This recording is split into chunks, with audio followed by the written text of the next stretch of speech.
Russia Ukraine war ভাৰতৰ কাৰণে এটা লুজ চিটুৱেশ্যন। মনত ভাৱ হয় যে দুয়োখন দেশে ভাৰতৰ লগত কোনো বৰ্ডাৰ শ্বেয়াৰ নকৰে। ইনফেক্ট ভাৰতৰ পৰা প্ৰায় 4,000 কিলোমিটাৰ নিলগত। তেন্তে এই যুদ্ধইনো ভাৰতৰ কি অশান্তি কৰিব? কিন্তু এই গ্ল'বেলাইজ আৰু হাইলি ইণ্টাৰকানেক্টেড পৃথিৱীত ভাৰত এই বিপদৰ পৰা বাচিব নোৱাৰে। ভাৰতৰ কাৰণে এফালে কোৱা আনফালে খাৱৈ। ভাৰতৰ বাবে এই যুদ্ধ ৰাছিয়া বনাম ইউক্ৰেইন নহয়, ই হ'ল ৰাছিয়া বনাম ৱেষ্ট। দুয়োটা ব্লকৰ লগত বৰ্তমান ভাৰতৰ ইমানেই ভাল গভীৰ সম্বন্ধ যে যিকোনো এটা ব্লকৰ খং লং টাইমত ভাৰতে এফৰ্ড কৰিব নোৱাৰে। 1970 চনৰ শীতল যুদ্ধৰ সময়ত যেতিয়া গোটেই পৃথিৱীখন US আৰু USSR দুটা গোটত বিভক্ত হৈ পৰিছিল, তেতিয়া ভাৰতে নন এলাইনমেণ্ট পলিচিৰ সহায় লৈছিল। আজিও ভাৰতে এটা নিউট্ৰেল এপ্ৰ'চ লৈয়ে আগবাঢ়িছে। ভাৰতে প্ৰথমে বহুদিন এই ক্ৰাইচিছত মনে মনে আছিল আৰু যেতিয়া মাত মাতিলে তেতিয়া গ্ল'বেল কমিউনিটিক আহ্বান জনালে এই ক্ৰাইচিছটো শান্তিৰে কূটনীতিৰ জৰিয়তে সমাধান কৰিব লাগে। আজিৰ সময়ত শীতল যুদ্ধৰ সময়ত লোৱা নন এলাইনমেণ্ট পলিচি সম্ভৱ নহয়। 1991 বছৰত ইণ্ডিয়া আৰু ইউনাইটেড ষ্টেটৰ মাজত সম্বন্ধ বহুত উন্নত হৈছে। আজি এই দুয়োখন দেশে মিলি চাইনাৰ উত্থানক কণ্ট্ৰলত ৰাখিছে। তাৰোপৰি ইউৰোপীয়ান ইউনিয়নে ইণ্ডিয়াৰ থাৰ্ড লাৰ্জেষ্ট ট্ৰেডিং পাৰ্টনাৰ। এনে সময়ত যেতিয়া দুয়োখন দেশে ভাৰতৰ ছাপোৰ্ট বিচাৰিছে, গতিকে সমস্যা আৰু বাঢ়ি গৈছে।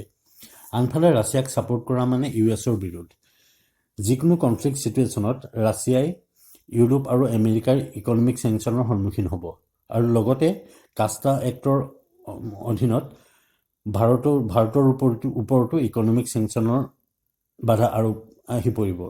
মন কৰিব লাগিব যে ইণ্ডিয়া আৰু ৰাছিয়াৰ মাজত হোৱা S-400 মিছাইল AK-20 এছল্ট ৰাইফেলৰ জইণ্ট ভেঞ্চাৰ ডিল চেংচন হওঁতে এই কাষ্টাৰ অধীনত ভাৰতৰ ওপৰত ইকনমিক চেংচন হোৱাৰ কথা আছিল। গতিকে ইণ্ডিয়াই সদায় এই ৰিস্ক ল'ব নিবিচাৰিব। চাইনাক যদি ভাৰতে কণ্ট্ৰলত ৰাখিব বিচাৰে, তেন্তে US আৰু ৰাছিয়া দুয়োৰে ছাপোৰ্টৰ প্ৰয়োজন আছে। ৰাছিয়া ভাৰতৰ দীৰ্ঘ সময়ৰ বন্ধু। ৰাছিয়াই 86% ভাৰতৰ ডিফেন্স ৰিকুৱাৰমেণ্ট পূৰা কৰে। বিগত কিছু বছৰত ই বায়াৰ চেলাৰৰ সম্বন্ধতকৈ আগবাঢ়ি জইণ্ট ৰিচাৰ্চ, ডিজাইন আৰু ডেভেলপমেণ্ট লেভেললৈকে আপগ্ৰেড হৈছে। BrahMos cruise missile, 5th generation fighter aircraft, multi role aircraft আদি ইয়াৰ এক উদাহৰণ। ডিফেন্সৰ লগতে ৰাছিয়াই বহুবাৰ ইউনাইটেড নেশ্যনত কাশ্মীৰ ইছ্যুক লৈ ভাৰতক সমৰ্থন কৰি আহিছে।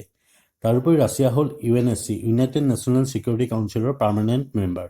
গতিকে ভাৰতবৰ্ষই UNSCৰ পাৰ্মানেণ্ট মেম্বাৰ হোৱাৰ পথত ৰাছিয়াৰ ছাপোৰ্ট বহুত দৰকাৰী।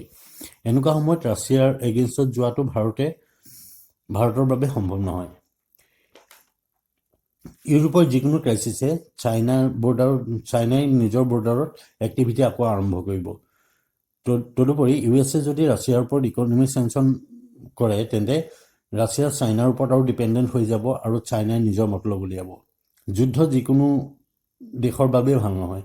ক'ভিড পেণ্ডেমিকৰ মূল্যবৃদ্ধিয়ে সকলোকে জুৰুলা কৰি ৰাখিছে। ইণ্ডিয়া ৰাছিয়াৰ বাইলেটাৰেল ট্ৰেড প্ৰায় $8 বিলিয়ন। এই যুদ্ধই গ্ল'বেল ছাপ্লাই চেইনডাল ছিঙি পেলাব। কুকিং অইল ভাৰতে ইম্পৰ্ট কৰে। ইণ্ডিয়াই লাষ্ট ইয়াৰত প্ৰায় 2 million ton sunflower oil import কৰিছিল, যাৰ 74% আহিছিল ইউক্ৰেইনৰ পৰা। 2021 ক্ৰুড অইলৰ প্ৰাইচ $71 পাৰ বেৰেল এষ্টিমেট কৰিছিল। কিন্তু এই টেনশ্যন হোৱাৰ বাবে ইয়াৰ প্ৰাইচ 14% বাঢ়ি প্ৰায় $90 পাৰ বেৰেল পালেগৈ। পৰিস্থিতি ঠিক নহ'লে ই $120 পাৰ বেৰেলৰ ওপৰত যাব।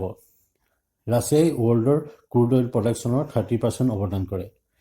ইউৰোপৰ নেচাৰেল গেছৰ কাৰণে ৰাছিয়াৰ ওপৰত নিৰ্ভৰ কৰে। ইয়াৰ 40% আৰু সমগ্ৰ বিশ্বৰ 20% নেচাৰেল গেছ ৰাছিয়াৰ পৰা আহে। প্ৰেছিডেণ্ট পুটিনে ভাৰত ভ্ৰমণৰ সময়ত ইণ্ডিয়া আৰু ৰাছিয়াৰ মাজত নেচাৰেল গেছ ডিল ছাইন কৰিছিল।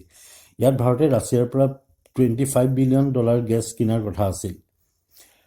ৱাৰে নেচাৰেল গেছৰ দাম বঢ়াই ইণ্ডিয়ান ইকনমিক বহুত বেয়া ইম্পেক্ট পেলাব। ইণ্ডিয়াই যেতিয়া নিজকে গ্ল'বেল পাৱাৰ হিচাপে আগবাঢ়ি আহিছে প্ৰতিষ্ঠা কৰিবলৈ, য'ত শান্তি আৰু ডেমক্ৰেচি মূল মন্ত্ৰ। এনে পৰিস্থিতিত এই যুদ্ধ সঁচাই এফালে কোৱা আনফালে খাৱৈ পৰিস্থিতিত ভাৰত আছে। কিন্তু আশা কৰোঁ ভাৰতে কূটনীতিৰ জৰিয়তে ইয়াৰ সমাধান উলিয়াব। ধন্যবাদ।